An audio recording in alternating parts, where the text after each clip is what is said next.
আমি কালকে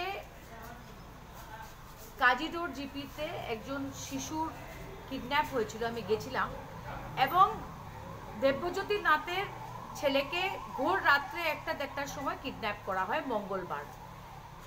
ওদের পরিবারের দিক থেকে একটা দাবি কালকের থেকেই ছিল যে সিআইডি ইনকোয়ারি দেওয়া হোক এবং তাদের সঙ্গে আমি একমত এবং সিএমকে আমি চিঠি লিখেছি সিআইডি ইনকোয়ারির জন্যে, কারণ নেহা বাগদির কিডন্যাপারদের আজকাল এখনো ধরা যায়নি, নেহা বাগদিকে এখন পর্যন্ত পাওয়া যায়নি।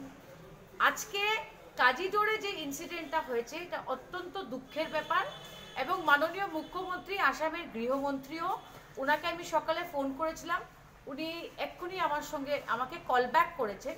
আমি সিআইডি ইনকোয়ারির ডিমান্ড দিয়েছি এবং আমরা দেখতে পাচ্ছি যে অনেকগুলা কিডন্যাপিং কেস কাছাড়ে হচ্ছে কিন্তু সমাধান হচ্ছে না।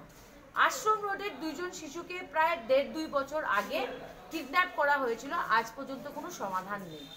আজকে মুখ্যমন্ত্রীর কাছে হোম ডিপার্টমেন্টের পোর্টফোলিও আছে এবং আমি ওনাকে বলেছি বিশেষ দৃষ্টি দিতে। আজকে অ্যারেস্ট হচ্ছে কিন্তু কিডন্যাপিং, আমার মনে হয় যে কিডন্যাপিং চলছে কাছাড়ে।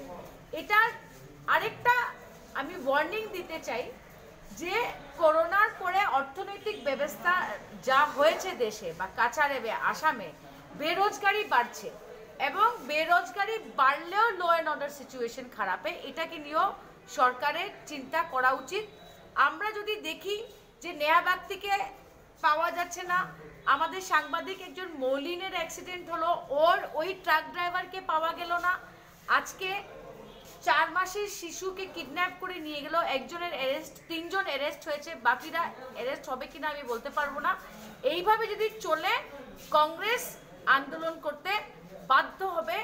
এইভাবে যদি কাছাড়ের মানুষের নিরাপত্তা থাকে না, তবে এই সরকার নিজের রাজধর্ম পালন করছে।